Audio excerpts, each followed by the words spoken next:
Hey, what's up, everybody? It's Charles, and welcome you guys to another episode of the Dreamerspro Show, where we cover everything from sports, hot topics, classic debates, entertainment, when we give you guys a fresh perspective on things and how we see them. And today we got a very, very interesting show for you guys that I think a lot of you are going to enjoy. But before we get into it, please make sure you like the video and subscribe to the channel. Now, this particular show was absolutely unplanned. We'd actually finished producing content for the day, and then I just came across this article here, and I said we absolutely have to produce a show on this particular story here. Now, as y'all know, Ja Morant made his return back to the court yesterday for the Memphis Grizzlies, playing against the Houston Rockets, and he ended up coming off the bench. And the moment he checked into the game, he immediately received a standing ovation from the fans there in Memphis, especially after all of the drama that the guy has been a part of. We all know the various stories, and of course, when he checked in the game, you know, he had like a black mask on. I'm not sure what exactly that was for. Maybe he had some type of injury, whatever it is.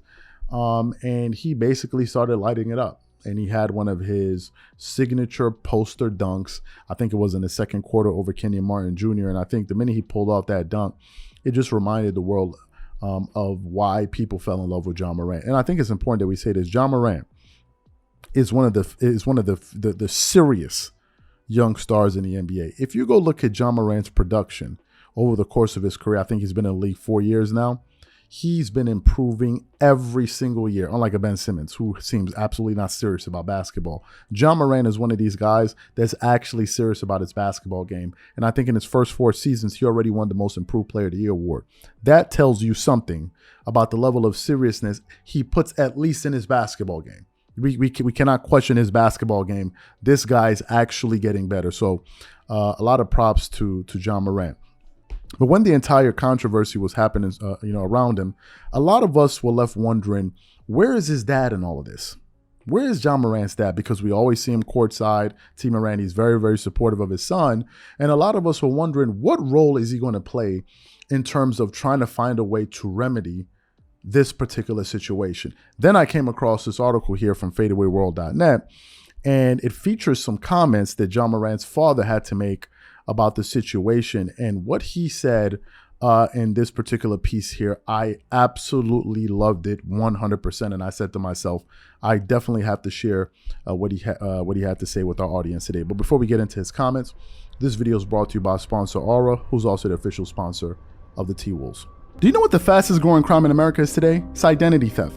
Imagine trying to log into your email only to see that your password has been changed. Then you start getting weird notifications from your bank and credit cards only to find out that all of your personal and sensitive information has been totally compromised. If you think it can happen to you and your family, just know that in 2020, over 49 million Americans were victims to identity theft, costing them a combined $56 billion. That is why we are excited to partner with Aura, who's the sponsor of this video.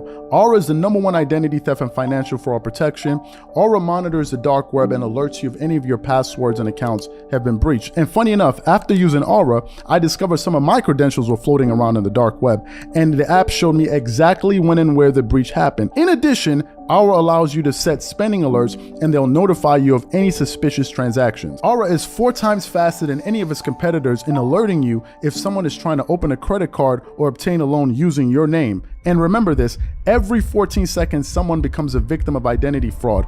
Don't let it happen to you. Now click the link in the description and try Aura for free for 2 weeks and see if any of you or your family's personal information has been compromised. Start your free trial at aura.com/dreamerspro. And when you try Aura, by using the link in the description below, also know that you're supporting this channel. Thank you. So let me get into what the article had to say here. Ja Morant's father blames himself for his son's recent controversies. The past few weeks have been extremely tough for Ja Morant and, of course, his family. The Memphis Grizzlies superstar was bombarded with a plethora of controversies. Morant also received an 8-game suspension from the league for his actions. The biggest controversy that Ja calls was brandishing a tool on his Instagram live video. Ja's father, T. Morant, recently shared his thoughts on his son's controversies with The Athletic. They were rough, bruh, T. Morant said of the last few days for him and his family. Rough, reading bad things about my son, people judging him off of things that he really doesn't believe in. It's so crazy that people love to throw the stone but wouldn't want the stone thrown at their kid. I felt totally responsible. Ja's going to show the world who he is. I'm excited about that. T continued and took the entire blame for his son's actions on himself. I blame myself, he said. I blame myself because that's my son. When I say I'll die for my kids, I'll die for my kids. Now, has the world thought about that or thought like that? Anything my kid does, I'm going to blame myself. Can we just take a minute and give those comments a standing ovation for just a quick second here? Those were fantastic, fantastic comments, in my personal opinion, and I'll tell you why. During that controversy, we had a lot of discussion on this channel. We were posting various pieces in the community to kind of get a sense of what people were thinking about the situation. And I said, where's Ja Morant's dad in all of this? Where's his dad in all of this? Then some people were saying, well, Ja Morant is an adult. He's 23 years old, so he's responsible for himself. He should be responsible for his own actions. I understand it. But I said, wait a minute. If I'm his father, or if I'm a father, and I raise my son, and I had an active role in his life, I'm going to be able to talk to my son no matter what age he is. No matter how old my son gets, he's still going to respect his dad, because respect is eternal. It lasts forever. I don't care how old you are. I don't care how much money you have. Respect is going to be instilled in you. And if I tell you something, you're going to listen, or you're at least going to hear me out. So I said it had nothing to do with, oh, he's an adult. And I said, secondly, so therefore he's an adult. Therefore you can't advise him. If he's doing something wrong, what are you going to do? Throw your hands up in the air and say, well, I'm done. I've done my part. What are we, animals? Seriously, that's what animals do. Okay, I've done my part. The bird just push you off the ledge. Okay, go figure out and fly. You're on your own now. We're human beings. We're supposed to be able to take a more nuanced approach, number one. Number two, you say, well, he's an adult. Is everyone thinking like an adult at the age of 18? Were you thinking like an adult at the age of 18? I don't think you were. So to me, I love the fact that he took responsibility. I wish more dads did that publicly.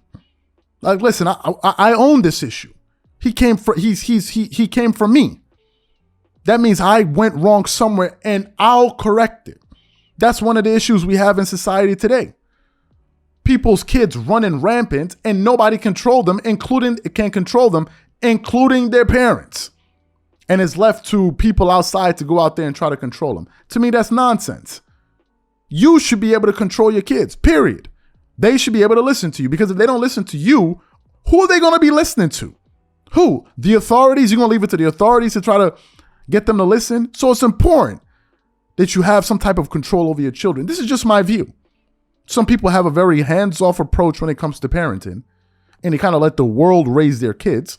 I have a totally different view, and I love what he said. He said, if there are any issues with my son, bring them to me and I'll correct them. I love that. That's exactly what he needed to say. I absolutely love that. It shows structure. And when you come from a community, you have structure. It's not just your parents, it's your elders within your community, the hierarchy within your community. I love it. You have to have checks and balances. Everybody just can't be out here running amok and doing whatever the hell they want and say, well, because of my birth certificate, I'm 19 years old or whatever it is, I'm a man and I can do whatever the hell I want. It don't work like that. Not when you are within a structure and a community. You're not going to be doing whatever the hell you want just because you're a certain age, and you're going to mess it up for all of us and embarrass all of us and disgrace all of us. It ain't going to work like that. I love his comments. Some guys will disagree. No problem. To me, I loved it. I personally loved it. So these are my thoughts and opinions. Whatever you guys think, leave your thoughts in the comment section. We definitely catch you on the next show.